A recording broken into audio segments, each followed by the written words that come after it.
अस्सलाम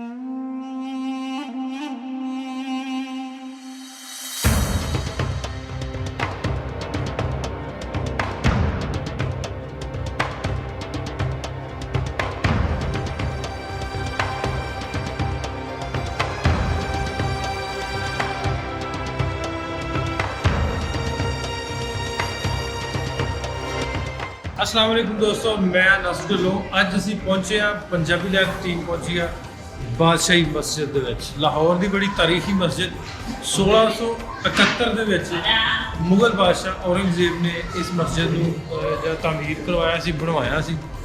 ਇਹਦੇ ਵਿੱਚ तकरीबन कमो बेश 1 ਲੱਖ नमाजी ਜਿਹੜੇ एक वक्त 'ਚ नमाज पढ़ सकते हैं।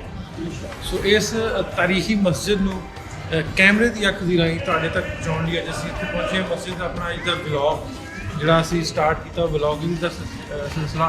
सो इस मस्जिद की खूबसूरती, इस मस्जिद को किस तरह बनाया गया, इस मस्जिद दे विच की मटीरियल यूज़ होया, कितनी देर लगी, वो सारिया चीज़ों पर आपां इहदे नज़र पावांगे तो तुहानूं मस्जिद भी विखावांगे कि किस तरह कितनी देर लगी, किवें बनी, कितनी खूबसूरत मस्जिद है।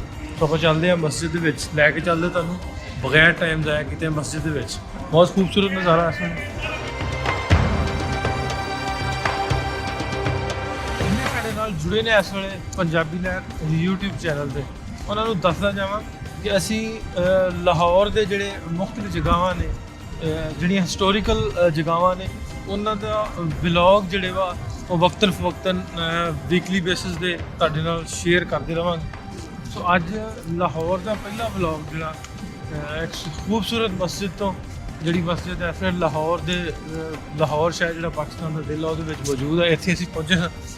ਸੋ ਇਸ ਮਸਜਿਦ ਦੇ ਵਿੱਚ ਅੱਗੇ ਜਿਵੇਂ ਮੈਂ ਅੱਗੇ ਦੱਸਿਆ ਸੀ ਵੀ 1 ਲੱਖ ਨਮਾਜ਼ੀ ਜਿਹੜੇ ਵਾ ਇੱਕ ਵਕਤ ਦੇ ਵਿੱਚ ਨਮਾਜ਼ ਅਦਾ ਕਰ ਸਕਦੇ। ਇਹ ਬਿਲਕੁਲ ਜਿਹੜਾ ਗੁਰਦੁਆਰਾ ਡੇਰਾ ਸਾਹਿਬ ਉਹਦੀ ਬੈਕ ਸਾਈਡ 'ਤੇ ਮਸਜਿਦ ਹੈ। ਜਿਹੜਾ ਕਿਲਾ ਲਾਹੌਰ ਫੋਰਟ ਆ ਉਹਦੀ ਵੀ ਜਿਹੜੇ ਆਪਾਂ ਕਰ ਲਈਏ ਲੈਫਟ ਸਾਈਡ 'ਤੇ ਪੈ ਜਾਂਦਾ। ਸੋ ਆਪਾਂ ਅੰਦਰ ਚੱਲਦੇ ਹਾਂ, ਦੇਖਦੇ ਹਾਂ।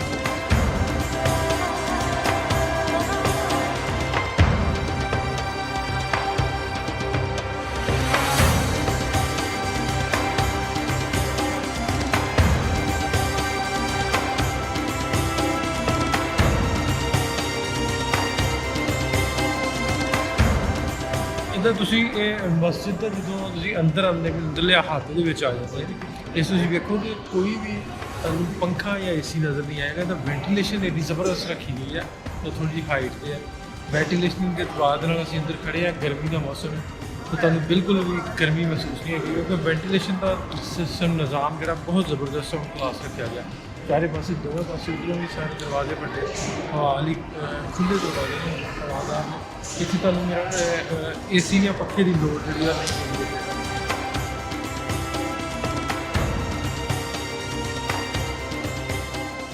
ਦੱਸਿਆ ਜਾਵੇ ਇਸ ਮਸਜਿਦ ਦੀ ਤਾਮੀਰ ਤੇ ਉਸ ਵੇਲੇ 6 ਲੱਖ ਰੁਪਇਆ ਉਸ ਟਾਈਮ ਦਾ 1671 ਦੇ ਵਿੱਚ 6 ਲੱਖ ਰੁਪਇਆ ਤਕਰੀਬਨ ਇੱਥੇ ਖਰਚਾ ਆਇਆ ਸੀ।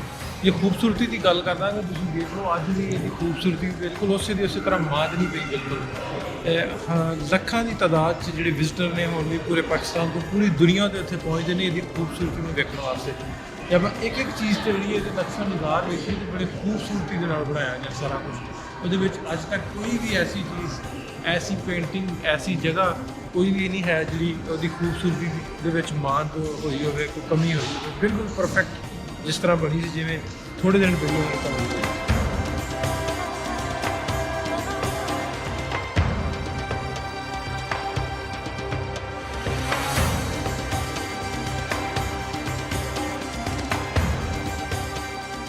ਮਸਜਿਦ ਦੇ ਤੁਹਾਨੂੰ ਦੱਸਦਾ ਜਾਵਾਂ ਜਿਸ ਤਰ੍ਹਾਂ ਹੁਣ ਅੱਜ ਦੇ ਦੌਰ ਦੇ ਵਿੱਚ ਸਾਊਂਡ ਸਿਸਟਮ ਜਾਂ ਆਵਾਜ਼ ਸਾਰੇ ਨਮਾਜ਼ੀਆਂ ਤੱਕ ਪਹੁੰਚਾਉਣ ਲਈ ਜਾਂ ਪੂਰੀ ਮਸਜਿਦ ਵਿੱਚ ਪਹੁੰਚਾਉਣ ਵਾਸਤੇ ਉਹਨਾਂ ਦਾ ਇਸਤੇਮਾਲ ਕੀਤਾ ਜਾਂਦਾ। ਪਹਿਲਾਂ 1671 ਦੇ ਵਿੱਚ ਇਹ ਟੈਕਨੋਲੋਜੀ ਤੇ ਨਹੀਂ ਸੀ ਹੈ। ਉਦੋਂ ਇਸ ਤਰ੍ਹਾਂ ਇਹਦਾ ਰੱਖਿਆ ਗਿਆ ਕਿ ਅਗਰ ਤੁਸੀਂ ਇੱਕ ਕੋਨੇ ਤੋਂ ਇਹਦੀ ਆਵਾਜ਼ ਨਿਕਲਦੀ ਹੈ ਤਾਂ ਮਸਜਿਦ ਦਾ ਜਿਹੜਾ ਅਹਾਤਾ ਉਹਦੇ ਵਿੱਚ ਸਾਰੇ ਦੇ ਵਿੱਚ ਆਵਾਜ਼ ਗੂੰਜਦੀ ਹੈ।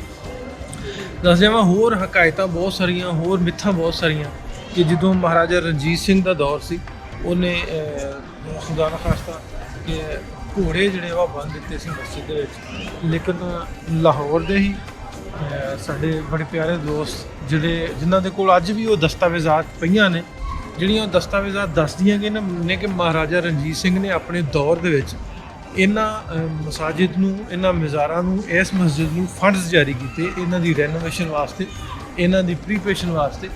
ਸੋ ਇਸ ਜਿਹਨਾਂ ਦੇ ਵਿੱਚ ਜਿਹੜੀ ਇੱਕ ਆਪਾਂ ਗੱਲ ਕਰੀਏ ਕਿ ਨਫ਼ਰਤ ਨੂੰ ਫੈਲਾਉਣ ਦਾ ਜਿਹੜਾ ਪ੍ਰਚਾਰ ਹੈ ਉਹ ਕਾਫੀ ਸਾਰੇ ਵੀਡੀਓਜ਼ ਦੇ ਵਿੱਚ ਮੈਂ ਵੇਖਿਆ, ਉਹ ਮਿੱਥਾਂ ਦੇ ਵਿੱਚ ਵੀ ਨਜ਼ਰ ਆਉਂਦਾ, ਜਿਹੜਾ ਬਿਲਕੁਲ ਠੀਕ ਨਹੀਂ ਹੈ। ਸੋ ਇਹਨਾਂ ਨੂੰ ਵੀ ਸਾਨੂੰ ਇਸ ਤਾਰੀਖ ਨੂੰ, ਹਿਸਟਰੀ ਨੂੰ ਵੀ ਦਰੁਸਤ ਕਰਨ ਦੀ, ਠੀਕ ਕਰਨ ਦੀ ਲੋੜ ਹੈ, ਤਾਂ ਕਿ ਇਹ ਨਫ਼ਰਤਾਂ ਦਾ ਜਿਹੜਾ ਉਭਾਰ ਹੈ ਕਿਸੇ ਵੀ ਮਜ਼ਹਬ ਨੂੰ ਲੈ ਕੇ, ਕਿਸੇ ਵੀ ਰਿਲੀਜਨ ਨੂੰ ਲੈ ਕੇ, ਉਹ ਇੱਕ ਦੂਜੇ 'ਚ ਨਾ ਪਵੇ।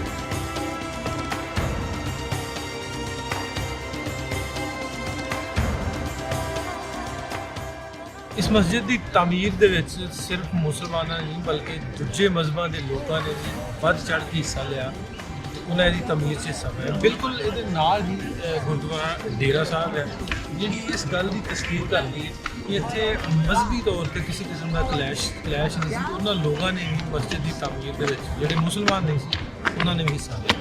ਇਸੇ ਤਰ੍ਹਾਂ ਹੀ ਲੋਕ ਜਿਹੜੇ ਵਾ ਜੌਬ ਦਰ ਜੌਬ ਫੈਮਲੀਆਂ ਦੀ ਸ਼ਕਲ ਦੇ ਵਿੱਚ ਪੂਰੇ ਪੰਜਾਬ ਤੋਂ, ਪੂਰੇ ਪਾਕਿਸਤਾਨ ਤੋਂ ਮਸਜਿਦ ਨੂੰ ਵੇਖਣ ਆ ਰਹੇ, ਇਸ ਮਸਜਿਦ ਦੀ ਖੂਬਸੂਰਤੀ ਨੂੰ ਵੇਖਣ ਆ ਰਹੇ। ਅੱਜ ਦਾ ਇਹ ਵਲੌਗ ਸਾਡਾ ਅब्बासी ਮਸਜਿਦ ਦਾ, ਉਮੀਦ ਕਰਦੇ ਹਾਂ ਤੁਹਾਨੂੰ ਪਸੰਦ ਆਇਆ ਹੋਵੇਗਾ। ਜੇ ਪਸੰਦ ਆਇਆ ਤਾਂ ਇਹਨੂੰ ਸ਼ੇਅਰ ਜ਼ਰੂਰ ਕਰਿਓ, ਸਾਡੇ ਚੈਨਲ ਨੂੰ ਸਬਸਕ੍ਰਾਈਬ ਨਾ ਕਰਨਾ ਨਾ ਭੁੱਲਿਓ। ਆਉਣ ਵਾਲੇ ਟਾਈਮ ਦੇ ਵਿੱਚ ਇਸੇ ਤਰ੍ਹਾਂ ਦੇ ਵਲੌਗ, ਇਸੇ ਤਰ੍ਹਾਂ ਦੀਆਂ ਹਿਸਟੋਰੀਕਲ ਪਲੇਸਿਸ ਦੀਆਂ ਵੀਡੀਓਜ਼ ਜਿਹੜੀਆਂ ਉਹ ਤੁਹਾਡੇ ਤੱਕ ਸ਼ੇਅਰ ਕਰਦੇ ਹਾਂ। ਫਿਰ ਮਿਲਦੇ ਹਾਂ ਕਿਸੇ ਅਗਲੇ ਵਲੌਗ ਦੇ ਵਿੱਚ। ਰੱਬ ਰੱਖੇ।